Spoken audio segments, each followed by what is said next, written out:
Und zu Grönland kann ich nur sagen, Grönland ist genauso wie die Färöer Bestandteil des dänischen Königreiches. Und da Dänemark der NATO angehört, wird auch Grönland prinzipiell von der NATO zu verteidigen sein. Und wenn es dort weitere Erfordernisse gibt, die Verteidigungsanstrengungen bezüglich Grönlands zu verstärken, dann werden wir das im Rahmen der Allianz miteinander zu besprechen haben. Dieses Vorgehen der USA, Trump hat schon Es ist eine komplexe Situation, die auch eine genaue Analyse von uns allen verlangt. Diese Analyse ist nicht abgeschlossen. Dazu gehören natürlich Aspekte des internationalen Rechts. Und hier hat der Kollege schon richtigerweise auf die von uns beiden unterstützte Erklärung der Hohen Beauftragten hingewiesen, die ja die Aspekte des internationalen Rechts unterstrichen hat und die gemeinsame europäische Position hierzu auch formuliert hat. Diese Fragen werden wir selbstverständlich auch weiter mit den Vereinigten Staaten von Amerika diskutieren und haben dazu nach wie vor Fragen. Das habe ich heute Morgen schon klar gemacht. Aber richtig bleibt eben auch, das, was Herr Maduro dort gemacht hat, war ein verbrecherisches Regime.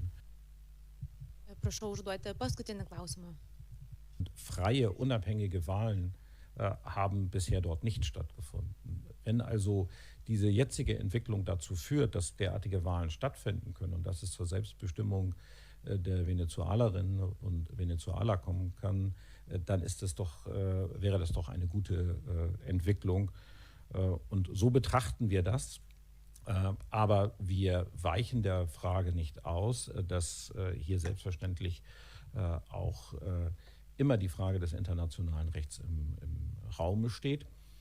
Und wir werden in dieser Frage mit Sicherheit auch weitere Gespräche zu führen haben. Okay, weitere Fragen. Jörg Lang. Visose domenuose. Europos vaidmuo pasiekus paliaubos, o po to ir taiką, tą, kurį jau prisėmė norinčių koalicija, yra padėti Ukrainai. Padėti Ukrainai užtikrinti saugumą jūroje, užtikrinant aprūpinimą, aptarnavimą tam tikros karinės įrangos, taip pat užtikrinant ir stebėjimą galų gale pačios saugumo situacijos ant sienos.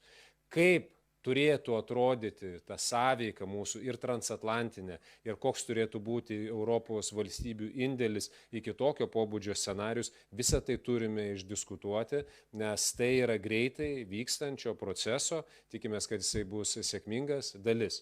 Mes negalime blefuoti, nes jeigu vienas kitą ir galime apmauti, mes niekada neapmausime Rusijos, kuri mūsų blefais nepatikės. Turi būti tikra. Jeigu saugumo garantijos, tai jos turi būti paaiškinamos ant pirštų. 1, 2, 3.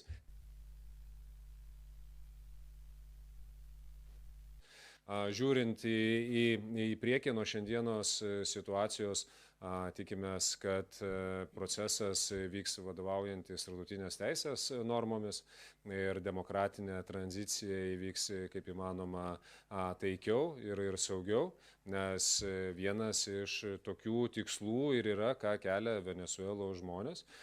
Iš Lietuvos pusės jiems yra visiškai parama, suprantant, kad represinio režimo pasikeitimas, griūtis yra didelė galimybė vėl sugrįžti normaliam stabilumui ir taikiam oriam gyvenimui į šalį. Was wir geschaffen haben.